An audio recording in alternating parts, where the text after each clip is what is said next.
Pak Fuadi yang ada di studio bersama kami. Bapak, tadi ada beberapa daerah kan yang memang disebutkan ini ada berpotensi rawan. Salah satunya adalah DKI Jakarta. Ini karena juga atmosfer politiknya juga kencang. Misalnya nih Pak, di Jakarta ini konkret case atau bentuk potensi kerawanannya seperti apa? Kan kemarin sudah seperti ada sebuah campaign, wah ini ada calon yang diusung tapi tidak ada ruang, tidak ikut. Kemudian muncul tuh gerakan-gerakan untuk tidak mencoblos tiga-tiganya. Nah itu Bawaslu menyikapi hal ini tuh seperti apa? Apakah ini masalah serius, potensi konflik atau biasa saja? Ya, pertama kan saya sudah sampaikan bahwa basis kita kan basis pencegahan dan penindakan. Nah, memastikan tiap-tiap tahapan penyelenggaraan ini karena kita membuat IKP itu dengan berbagai kategori ya, mulai dari tahapan pendaftaran pencalonan, kemudian tahapan kampanye dan tahapan pungut hitung. Nah, belajar dan berangkat dari pilkada sebelumnya tentunya kalau memberi contoh di DKI 2017 ini kan banyak yang inkrah berkekuatan hukum tetap karena tantangannya ini tidak hanya kaitannya dengan 1-2 kasus saja, termasuk misalkan kaitannya dengan praktek politik uang, termasuk juga pernah ada kasus berkaitan tentang menghalang-halangi kampanye. Karena sudah jelas di ketentuan pasal 69 Undang-Undang Pilkada itu berkaitan tentang larangan kampanye ini, kita ini secara masif mensosialisasikan ya kepada para pemilih untuk bisa mengedukasi lah agar potensi-potensi pelanggaran yang pada pilkada sebelumnya ini menjadi catatan kita. Nah kalau yang sekarang Pak 2024 untuk situasi contoh aja di DKI seperti ya, terkait di DKI ini kan sebetulnya kemarin sudah banyak menggaung-gaungkan bagaimana mencoblos 3 pasangan calon misalkan, kemudian atau misalkan bagaimana mereka menggiring untuk memilih kota kosong dan sebagainya. Buat Bawaslu adalah terlepas dari itu kan pemenuhan hak ya setiap warga negara karena memang undang-undangnya pun di 45 sudah mengatur, kemudian undang-undang HAM, kemudian berkaitan kalau merujuk ke pasal 2 ya Undang-Undang 1 2015 di situ memang ada asas kebebasan. Tapi artinya jika dilakukan itu pun bebas dan menjadi hak. Nah kalau kemudian nanti hasilnya memang seperti itu, Bawaslu akan seperti apa? Kaitannya dengan ini kan pada sebuah proses hak. Artinya bahwa berkaitan tentang proses tanpa mengurangi hasil ya.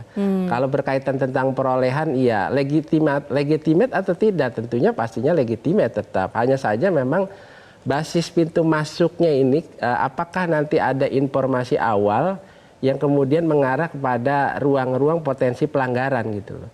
Sebagaimana diatur di pasal 69 tadi berkaitan tentang larangan kampanye, ada potensi ke arah sana tidak misalkan.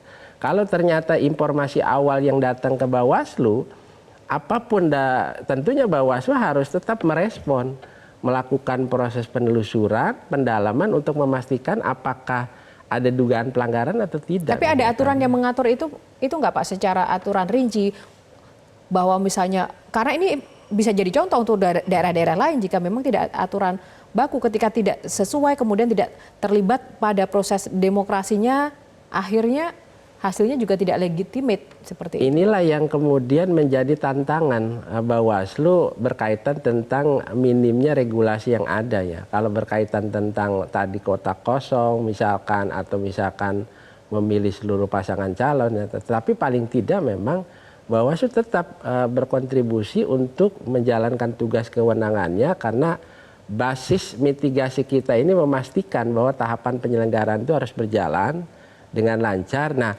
ketaatan kaitannya dengan prosedur, ketaatan kepada kontestan, kemudian tim kampanye ini harus masif disosialisasikan agar mereka tetap mengikuti mekanisme terutama regulasi. Nah, misalkan KPU dia harus konsisten terhadap PKPU yang dibuat PKPU 13 misalkan tahun 2024. Nah, prosedur inilah yang kemudian harus diikuti terutama oleh kontestan kemudian para tim kampanye. Nah, jika kemudian di lapangan dalam tahapan kampanye ada potensi, ada informasi awal berkaitan tentang adanya dugaan pelanggaran, maka kita tetap konsisten untuk bertindak melakukan proses penindakan dalam rangka melakukan penegakan hukum. Nah, karena pintu masuknya ini di Undang-Undang Pilkada kalau merujuk ke 152, di situ bagaimana ada peran kepolisian dan kejaksaan dalam peraturan bersama. Ya, yang menarik juga Pak, kalau dari data yang kami kumpulkan, ini kan calon tunggal untuk pilkada kali ini lebih banyak dibandingkan pilkada-pilkada sebelumnya. Nah, apakah ini juga memiliki potensi rawan untuk daerah-daerah yang memiliki calon tunggal? Apalagi ini potensinya banyak juga Pak. Nah, kerawanan seperti apa yang diantisipasi oleh Bawaslu? Ya, kaitannya dengan banyaknya ya kemudian calon tunggal. Kalau dalam konteks pengawasan kan kita tidak bisa membedakan ya, mau satu pasangan calon, kemudian mau dua, mau tiga dan sebagainya. Ini adalah fokus menjadi perhatian kami untuk melakukan proses pencegahan.